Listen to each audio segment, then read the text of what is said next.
प्रश्न है कि विसरण किसे कहते हैं, विसरण किसे कहते हैं। तो एक गैस का दूसरी गैस में, एक गैस का दूसरी गैस में मिल जाना, या दूसरी गैस का पहली गैस में मिल जाना, पहली गैस में मिल जाना, और नहीं तो एक द्रव का दूसरे द्रव में मिल जाना, या इसी द्रव का इस द्रव में मिल जाना, पूरी तरह घुल मिल जाना, क्या कहलाता है, विसरण। जैसे अभी हम लोग सांस ले रहे हैं, सांस लेने के दौरान हम लोग कौन सा गैस खींचते हैं, ऑक्सीजन खींचते हैं, और कार्बन डाइऑक्साइड यानी कि CO2 छोड़ देते हैं। ऑक्सीजन खींचते हैं और CO2 को क्या करते हैं, छोड़ते हैं।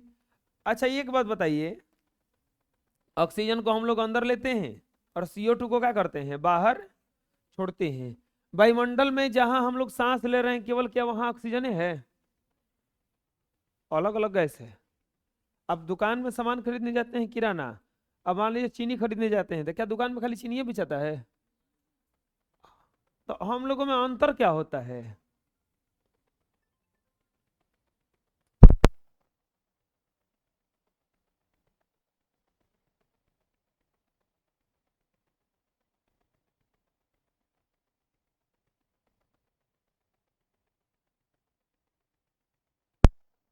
हाँ, किराना दुकान में जाते हैं तो चीनी बेचता है खाली वो नहीं, बहुत सारी चीज, हमको जो जरूरत रहता है वही ना लेते हैं, छांट लेते हैं उसमें से।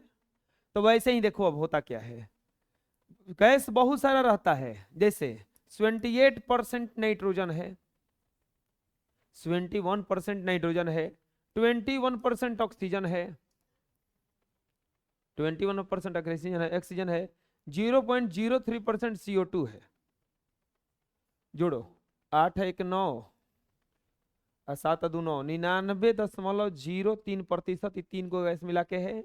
बाकी सल्फर डाइऑक्साइड दूसरा दूसरा गैस मिला करके ये 0.7% में सब भरा हुआ है। 0.97% में ये भरा हुआ है।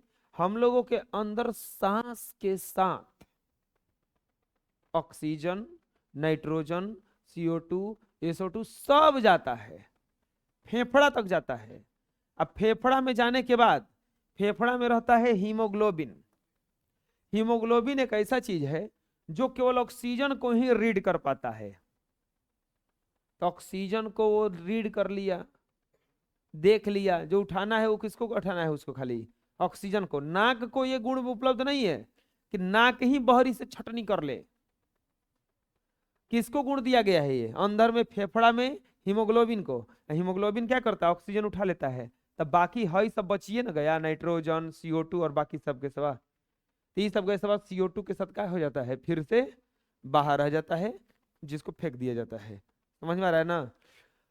तो टोटल गैस एक दूसरे से मिला हुआ है का, इसी मिलने की प्रक्रिया को क्या कहते हैं, विसरण कहते हैं। सारे वैसे गैस, या ऐसे लिख लो, सुन लो कि गैस का गैस में या द्रव का द्रव में पूरी तरह से मिल जाने की प्रक्रिया को क्या कहा जाता है, विसरण कहा जाता है।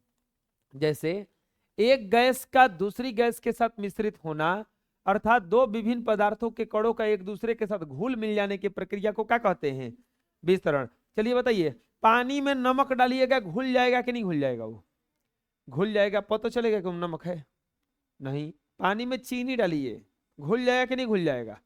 तो पानी भी एक पदार्थ है ना, चीनी भी एक पदार्थ है, दोनों घुल गया, घुल गया तो क्या हो गया उसका, विसरण। क्या हो गया, विसरण। इसी प्रक्रिया को क्या कहते हैं, विसरण। अच्छा पानी में बालू डालिएगा घुलेगा, पानी में तेल डालिएगा घुलेगा, नहीं घुलेगा। वो देखे होंगे, पानी में शराब डालिए घुल जाएगा, वो एक दूसरे से क्या हो जाएगा, वो मिल जाएगा। लेकिन पानी में आप तेल डालिए, नहीं घुलेगा। तो वहां पे विसरण की क्रिया नहीं हुआ, जहां घुल जाएगा वहीं विसरण की क्रिया हुआ। बोलो, एक गैस का दूसरी गैस के साथ मिश्रित होना, अर्थात दो विभिन्न पदार्थों के कणों का अपने आप एक दूसरे के साथ घुल मिल जाने की प्रक्रिया को विसरण कहते हैं। बस साधारण भाषा में याद करो, एक गैस का दूसरी गैस के साथ या एक पदार्थ का दूसरे पदार्थ के साथ घुल जाने की प्रक्रिया को विसरण कहते हैं। याद हो गया? एक गैस का दूसरी गैस के साथ या एक पदार्थ का दूसरे पदार्थ के साथ घुल जाने की प्रक्रिया को क्या कहा जाता है? विसरण कहा जाता है। याद हो जाएगा? बोलो, एक गैस का दूसरे गैस के साथ या एक पदार्थ का दूसरे पदार्थ के साथ घुल जाने की प्रक्रिया को विसरण कहते हैं। याद हो जाएगा? नेक्स्ट, अंतराण्विक बल किसे कहते हैं? अंतराण्विक बल किसे कहते हैं? बहुत अच्छा है। अंतराण्विक बल किसे कहते हैं? इंटरमोलेकुलर फोर्स किसे कहते हैं? घुलने मुलने की प्रक्रिया को क्या कहा जाता है? जैसे आप लोग जाते होंगे नाना घरे और फिर छोटकन छोटकन बच्चों में घुल मिल जाते हैं, लगता है इजे के हैं, तो आपका क्या हो गया? वहां पे विसरण हो गया। क्या हो गया? लगता ही नहीं कहाँ का है। चलिए, अंतराण्विक बल किसे कहते हैं? अपने कलम को निकालो, ऐसे तोड़ो, हाँ तोड़ो, टूट गया, जोड़ो उसको, फिर तोड़ो, तोड़ने की कोशिश करो, तोड़ना मत, ऐसे करो। देखो हम भी कर रहे हैं, नहीं टूट रहा, करो, टूट रहा है, नहीं टूट रहा है। चाहे इस पेज है, ये पेज है, ये पेज है, इसको हम खींच रहे हैं, सच में खींच रहे हैं, फट रहा है? नहीं फट रहा है ना? काहे नहीं फट रहा है बताओ? अब कोई ना कोई बल काम कर रहा है जो इसको तोड़ने, दबाने, इसे इसको दबाते हैं हम, दबने दे रहा है? ये नहीं दबने दे रहा है। कोई ना कोई बल काम कर रहा है जो इसे तोड़ने, दबाने, खींचने में बाधा उत्पन्न कर रहा है। कर रहा है ना? कोई ना कोई बल है जो बाधा उत्पन्न कर रहा है। इसी बल को कहा जाता है अंतराण्विक। फिर से, पदार्थ के कणों के बीच लगने वाला वह बल जो उसे तोड़ने, दबाने, खींचने में अवरोध उत्पन्न करता है, उसी बल को क्या कहा जाता है? अंतराण्विक बल। हर पदार्थ के बीच लगता है ये। तुम कुछ ही बेंचवा तोड़ के देखो, टूट रहा है? नहीं टूट रहा। बैठे हो उस पर, हिल भी नहीं रहा है वो। इसके बाद में अब बैगिया खींच के देखो अपना, ऐसे फटेगा वो जल्दी? उतना मत खींचना, नहीं फटेगा। तो इसी चीज को क्या कहा जाता है? अंतराण्विक बल। ये किस बल के कारण बंधा हुआ है? अंतराण्विक बल। देखो, पदार्थ के कणों के बीच एक आकर्षण बल कार्य करता है। पदार्थ के कणों के बीच एक आकर्षण बल कार्य करता है जो उन्हें आपस में परस्पर बांध कर रखता है। आटा जब तक पीसा हुआ रहता है तब तक इधर उधर उड़ता है। पानी डाल के उसको सान देते हैं, उड़ेगा? अब नहीं उड़ेगा। पानी डाल के सान देगा तो उसमें उड़ेगा नहीं। अब उड़ेगा नहीं, यानी कि कोई ना कोई बल काम किया कि नहीं किया दोनों कड़े के बीच, जो उसको उड़ने नहीं दे रहा है। तो एक बल कार्य करता है जो उसे बांध कर रखता है। पदार्थ के कणों के बीच इस कार्यरत बल को क्या कहा जाता है? अंतराण्विक बल। अच्छा बताइए, हर पदार्थ का अंतराण्विक बल एक समान होगा कि अलग अलग होगा? अलग अलग होगा। अब बताओ, इस पेन का अंतराण्विक बल इस कागज का अंतराण्विक बल से ज्यादा है कि कम है? ज्यादा होगा। ठोस का अंतराण्विक बल बहुत ज्यादा होता है, द्रव का थोड़ा कम होता है, और गैस का सबसे। देखो इसको हम, अब खैर इसको तोड़े, दो कलम दो, ये देखो, ये देखो, ये अपना कलम रख देते हैं, बहुत महंगा है, दूसरे पे एक्सपेरिमेंट करते हैं। ये हमारा ही दिया हुआ होगा, ये मेरा नहीं, ये तो 1 रुपये वाला कलम है, ये नहीं देते हैं हम 5 रुपये वाला देते हैं। इसको तोड़िएगा, देखो तोड़ रहे हैं, नहीं टूटा ना? और ये देखो, इसको इसको खींचते हैं थोड़ा सा, ज्यादा बल लगाना नहीं पड़ा, और नहीं लगाना पड़ा ना। तो बताओ, ये कागज का अंतराणविक बल जो था, इसके अंतराणविक बल से कम था कि ज्यादा था? कम था। तो हर पदार्थ का जो अंतराणविक बल होता है वो अलग अलग होता है कि एक ही होता है? अलग अलग होता है। अंतराणविक बल किसको कहा जाता है? अंतराणविक बल किसको कहा जाता है? जो दो पदार्थों के बीच, कणों के बीच लगने वाले बल को क्या कहा जाता है? अंतराणविक बल। बोलो, पदार्थ के कणों के बीच एक आकर्षण बल कार्य करता है। कस के बोलो सब लोग, एक आकर्षण बल कार्य करता है जो उन्हें परस्पर बांध कर रखता है। पदार्थों के कणों के बीच इसी कार्यरत बल को अंतराणविक बल कहते हैं। अंतराणविक बल भिन्न भिन्न प्रकार के कणों के बीच भिन्न भिन्न होता है।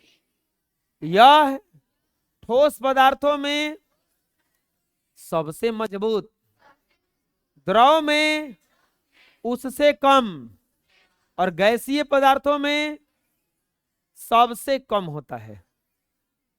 इसको याद करने का सबसे आसान तरीका, किसी भी पदार्थ के कणों के बीच एक बल कार्य करता है, उसी बल को अंतराणविक बल कहा जाता है। किसी भी पदार्थ के बीच एक बल कार्य करता है जो उसे बांध कर रखता है, उसी बल को अंतराणविक बल कहा जाता है। अब एक सोच लो ना अपने से, ईंट को तोड़ना आसान है? ईंट को तोड़ना आसान है? नहीं है। पत्थर को तोड़ना आसान है? नहीं है। लेकिन द्रव पदार्थों को एक गिलास से तोड़ा, दूसरे गिलास में हम लोग निकाल लेते हैं, टूटता है तभी तो। उसको पी जाते हैं थोड़ा थोड़ा करके, टूटता है तभी तो गिरता है वो। और गैस में तो पूछना ही नहीं है, तो हाथों से घुमाएंगे तो कट जाता है।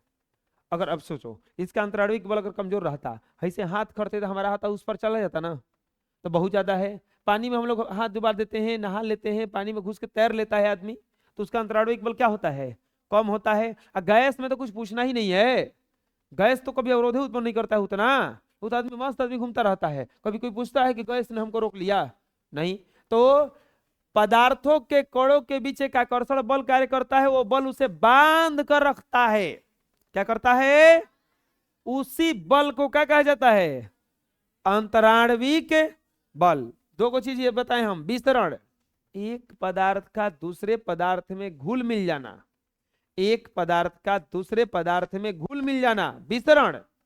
एक पदार्थ के कणों के बीच एक बल कार्य करता है जो उसे बांध कर रखता है, उसी बल को क्या कहा जाता है? याद हो गया दोनों? अरे बोलो।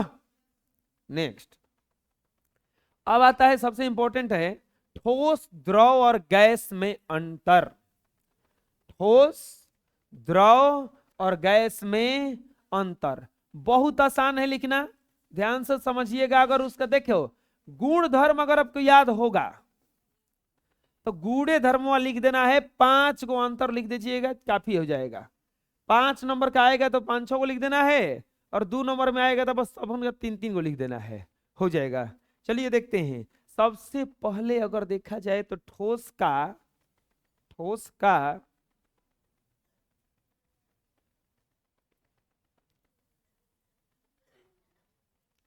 पहला अंतर हो जाएगा इसका आकार और आयतन से। इसका आकार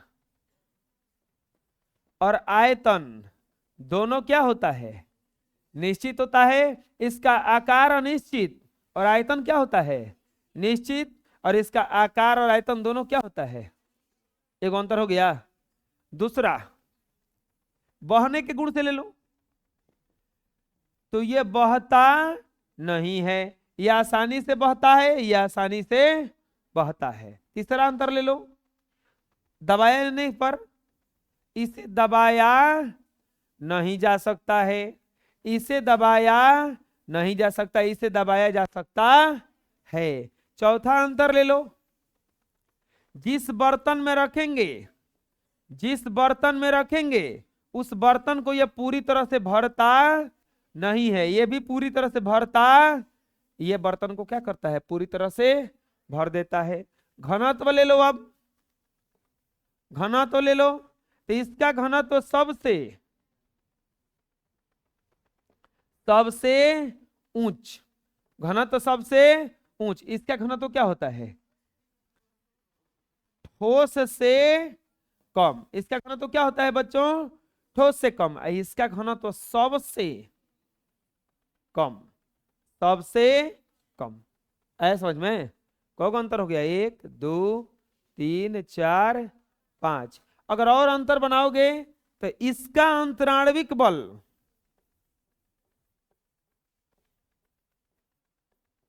इसका अंतराण्विक बल सबसे अधिक, सबसे अधिक।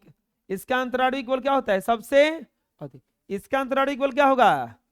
ठोस से कम, ठोस से। इसका अंतराण्विक बल सबसे, याद हो जाएगा?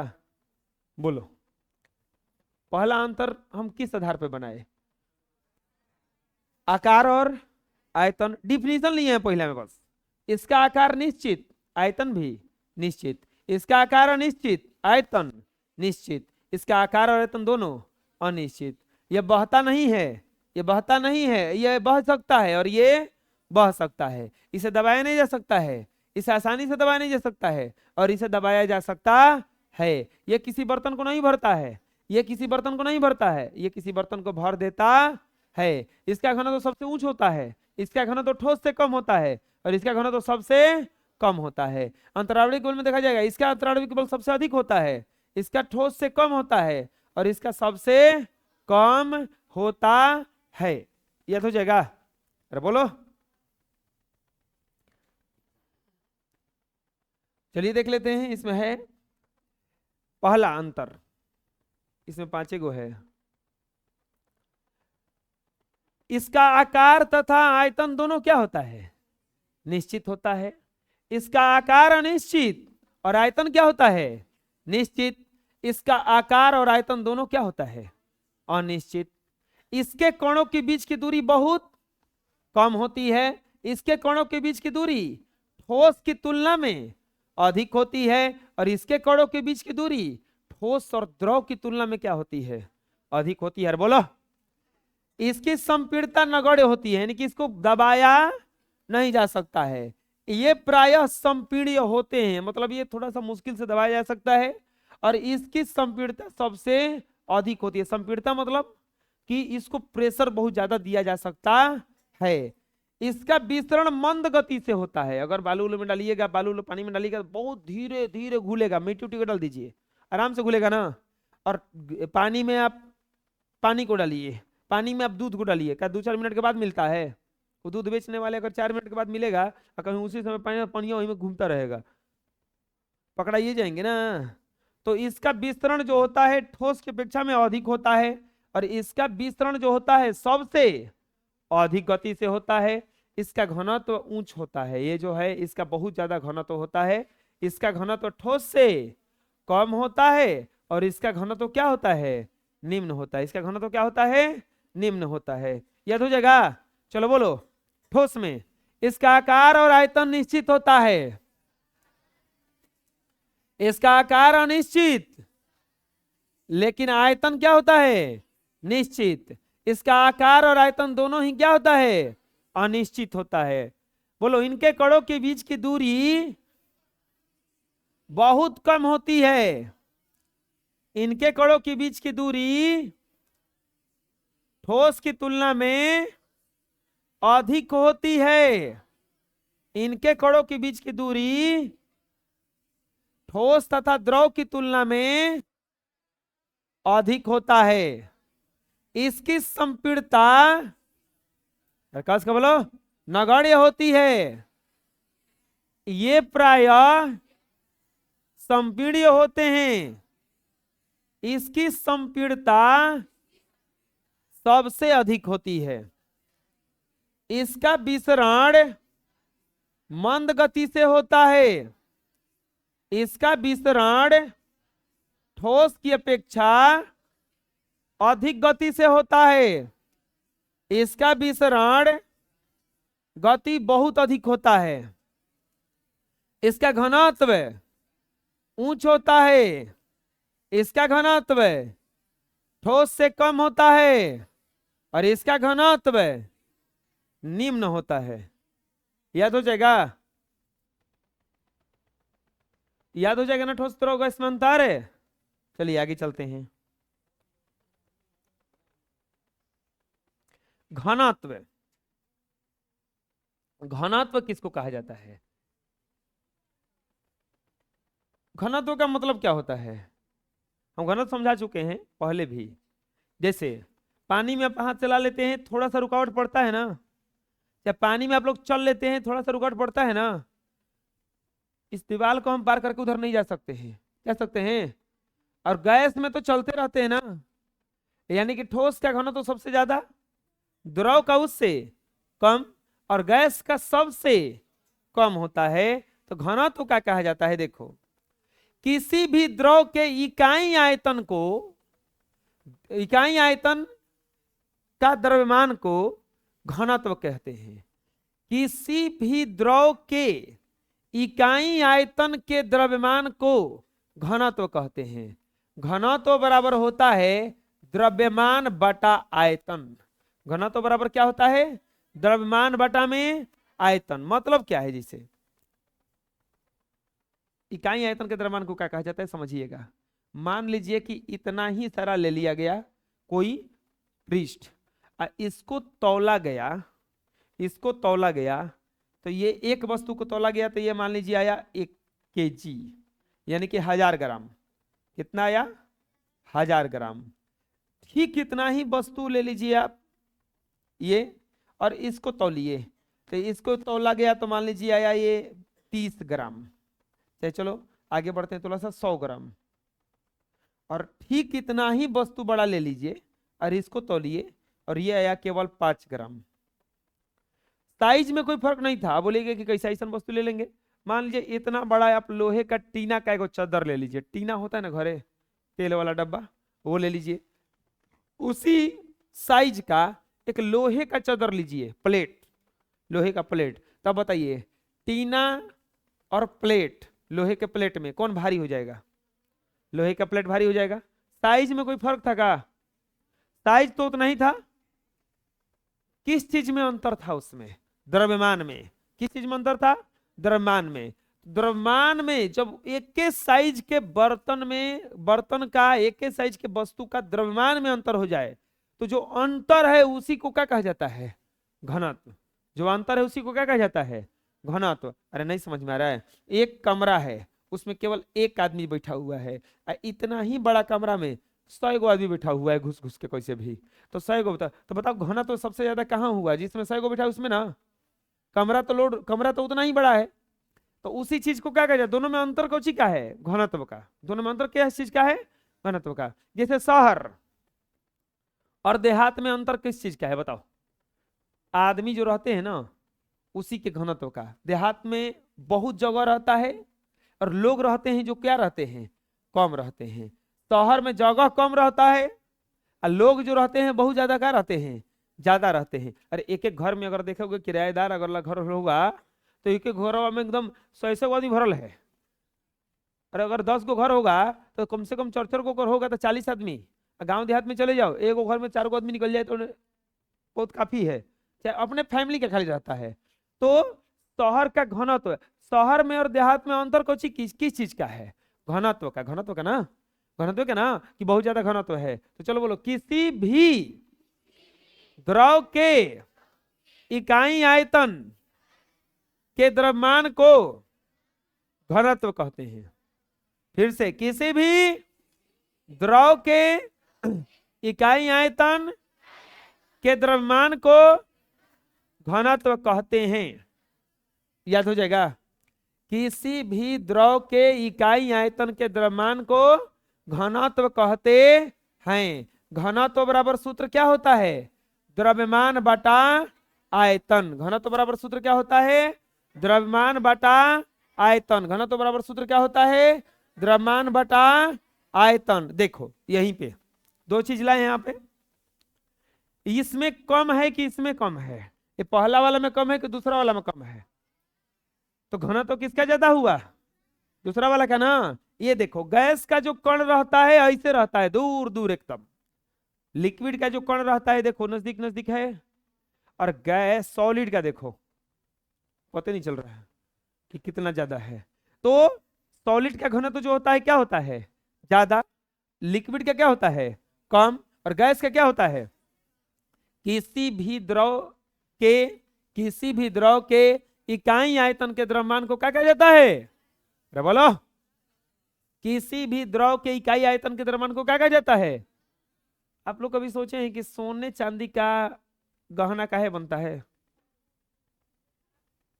खराब नहीं होता है, और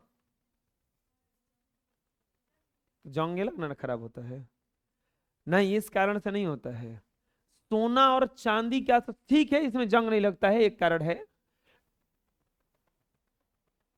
सबसे जो ज्यादा घनत्व है वो सोना का होता है।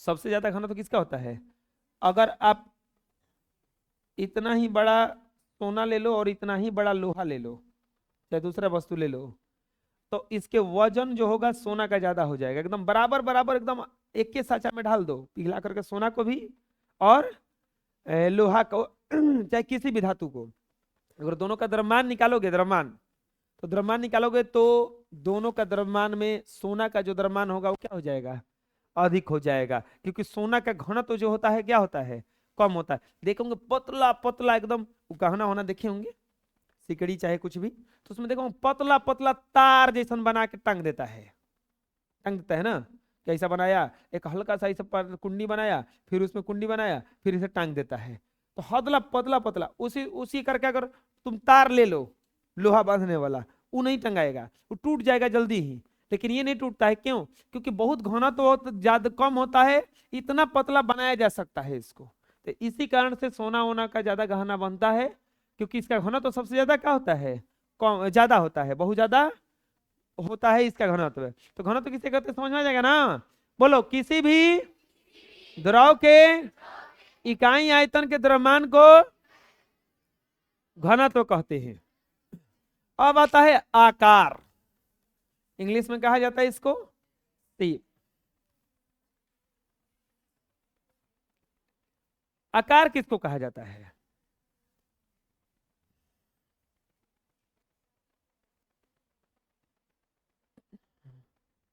चलो देखो ये टूल है ना, ये देखिए ये टूल है ना, इसको रखेंगे तो कम से कम है इतना जगह ये तो छकिए लेगा, ठीक। अब मान लीजिए कि ये आधा किलो का होगा, चाहे 1 किलो का होगा, 1 किलो का होगा, 1 किलो का तुम बटखारा लाके रख दो कहीं, कैकरे बराबर जगह छकेगा, वजन में कोई अंतर नहीं था, जगह ही क्या है ज्यादा छेकाई, आकार इसका क्या है, बड़ा है। चलो ये था, इतना ही बड़ा रुआ लाओ, इतना ही वजन का, क्या एकरे बराबर जगह छकेगा, वो कम छकेगा कि ज्यादा छकेगा, एक करोड़ से ज्यादा, बहुत ज्यादा।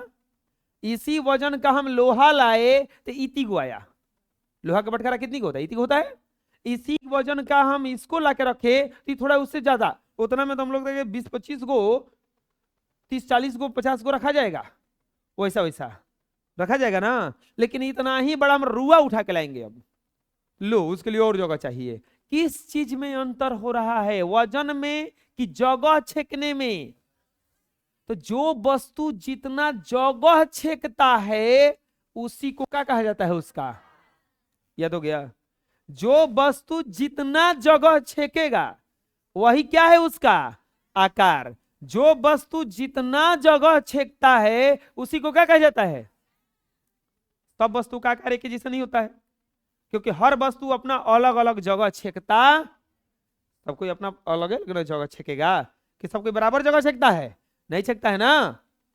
चलिए देखिए, बहुत सारा आकार का वस्तु हो सकता है, कोई भी पदार्थ जितना जगह घेरता है, जितना जगह छेकता है उसी को क्या कहा जाता है, उसका आकार कहा जाता है। बोलो, कोई पदार्थ जितना जगह घेरता है वह उसका आकार कहलाता है। कोई वस्तु, कोई पदार्थ कोई चीज जितना जगह घेरता है, छेकता है, वही उसका आकार कहलाता है। अब बताओ, ये सर्कल क्या आकार का है, ये ऐसा स्क्वायर क्या आकार का है, ये ट्रायंगल क्या आकार का है। इस सबको रखेंगे हम अलग अलग, तो अलग अलग जगह छेकेगा कि नहीं छेकेगा? अलग अलग जगह छेकेगा ना।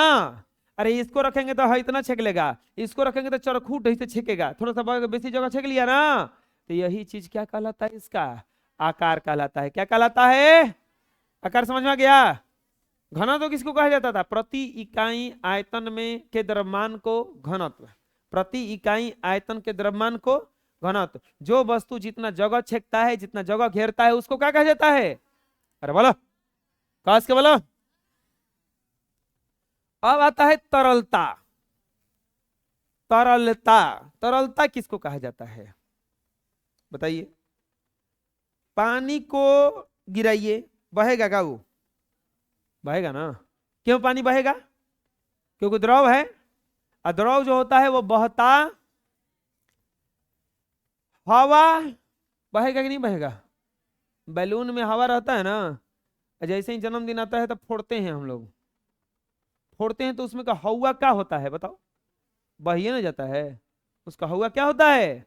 बहबे न करता है। तो अब बताओ, बह गया, लेकिन आप ईंट को हिजा रख दो, 8 दिन के बाद आके देखना ईंट रहेगा? और रहेगा, क्योंकि वो बहता, ऐसा नहीं ना कि वो गायब हो जाएगा, ऐसा तो होगा नहीं। तो यानी कि जो पदार्थ, चाहे किसी भी पदार्थ के बहने के गुण को तरलता कहते हैं। जो बहने का गुण होता है उसको क्या कहा जाता है? तरलता। और जो पदार्थ बह सकता है उसे तरल पदार्थ कहते हैं। चलो बताओ, जो बहने का गुण होता है, जो बहने का गुण होता है, उस गुण को क्या कहा जाता है? अरे बोलो, तो आप लोग नहीं बोल रहे का जी? जो बहने का गुण होता है उसको क्या कहा जाता है? और जो पदार्थ बह सकता है उसे क्या कहा जाता है? तरल पदार्थ। क्या कहा जाता है उसे? तरल पदार्थ के एग्जांपल सोचो अपने से, क्या होगा? पानी, तेल, घी, हवा, तेल, बहुत सारा हो सकता है ना। बहने का जो गुण है उसको क्या कहा जाता है? बहने के गुण को तरलता, अब बहने वाले चीजों को तरल पदार्थ क्या कहा जाता है? तरल पदार्थ। याद हो जाएगा? चलिए देखिए, ये पानी देखिए, ये पानी देखिए बहता है ना। देखिए हम लोग टूर पे जाएंगे ना, तो ऐसे ही जगह पर जाएंगे, ठीक है? हर साल की बात है, इस साल भी टूर जाएगा, मतलब इस साल का जाएगा। अब तो कौ दिन बचले एकरा में, अगले साल जाएगा। अब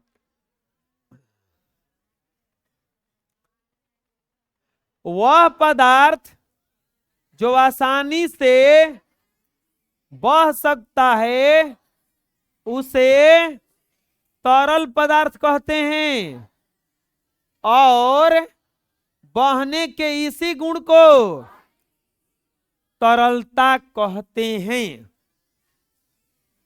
बह जाएगा तो तरल पदार्थ, बह जाएगा तो, बह जाएगा तो, बह जाएगा तो, और बहने के गुण को, बहने के गुण को, बहने के गुण को, अरे बोलो, बहेगा तो तरल पदार्थ। गैस बर्तन की दीवारों पर दबाव क्यों डालती है? गैस बर्तन की दीवारों पर दबाव क्यों डालती है? सुनो अब क्या हुआ?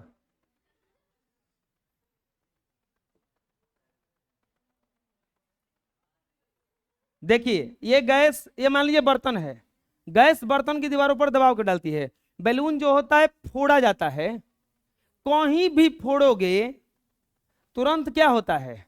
वो फूट जाता है, और पूरा उसका हवा क्या हो जाता है? निकल जाता है। पूरा उसका हवा क्या हो जाता है? निकल जाता है। पूरा उसका हवा क्या हो जाता है? निकल जाता है। कहीं भी फोड़ोगे तो फूटेगा ना।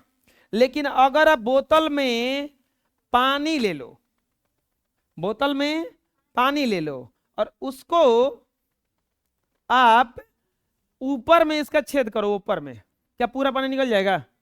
नहीं निकलेगा। अब छोड़ो ना बोतल में पानी, बोतल मजबूत होता है, कोई चमकीला में पानी भरो और ऊपर में उसका छेद करो, ऊपर में, क्या पानी निकल जाएगा उसमें से? हेलो, हाँ, मॉर्निंग, हाँ हाँ कोचिंग लगेगा, लगा भी है, ठीक।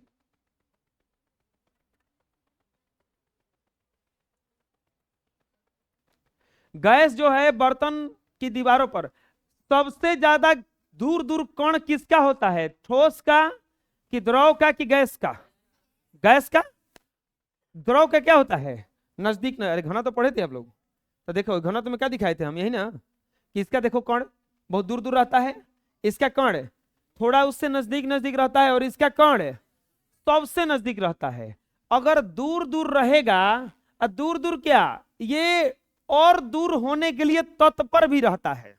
जैसे ये बेंच है, यहां पे रखा हुआ है, दीवार पे 1% भी उधर धक्का नहीं दे रहा है, नहीं दे रहा है ना।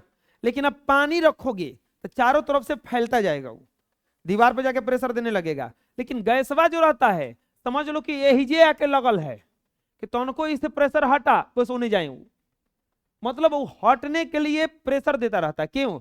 तो इसका उत्तर यही होगा कि क्यों प्रेशर देता रहता है, क्यों दबाव डालता रहता है? क्योंकि गैस के कण एक दूसरे से काफी दूरी पर होते हैं, एक दूसरे से काफी दूरी पर होते हैं और घूमते रहते हैं।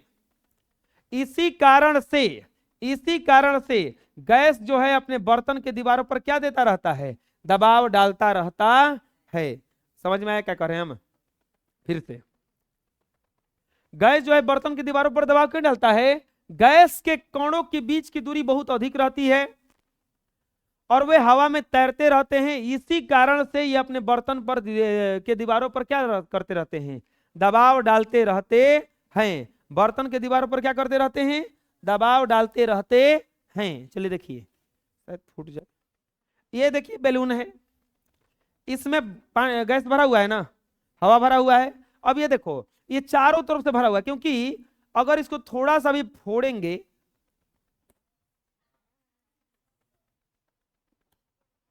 फूट गया, फूट गया ना। तो यहां पर क्यों फूटा ये? क्योंकि इसका बर्तन का, अब इसमें पानी भर के लाएंगे, यहां पे फोड़ेंगे, क्या पानी पूरा गिर जाएगा? तो वो भी दबाव डालता है। लेकिन गैस सबसे ज्यादा बर्तन के दीवार पर क्या करता रहता है? दबाव डालता रहता है। तो इसका उत्तर देख लेते हैं, क्या लिखा हुआ है इसमें। गैस बर्तन की दीवारों पर दबाव क्यों डालता है? तो गैस के कण स्वतंत्र रूप से तीव्र वेग से क्या रहते हैं? गतिशील रहते हैं, दूर दूर तैरते रहते हैं। ये कण आपस में बर्तन की दीवारों से टकराकर दीवारों पर दबाव डालते हैं। बोलो, गैस के कण स्वतंत्र रूप से तीव्र वेग से गतिशील रहते हैं, जिससे ये कण आपस में और बर्तन की दीवारों से टकराकर दीवारों पर दबाव डालती है। फिर से, गैस के कण स्वतंत्र रूप से तीव्र वेग से गतिशील रहते हैं। गैस के जो कण क्या होते हैं? स्वतंत्र रूप से तीव्र वेग से चलते रहते हैं, हमेशा क्या करता रहता है? चलते रहता है। और ये चलते रहेगा अगर आदमी, तो दीवार पर जाकर टक्कर मारेगा कि नहीं मारेगा? और जब दीवार पर टक्कर मारेगा तो दीवार पर दबाव पड़ेगा कि नहीं पड़ेगा? पड़ेगा। यही तो कारण है कि दीवारों पर क्या करता रहता है? दबाव डालता रहता है। चलो पढ़ लो एक बार और।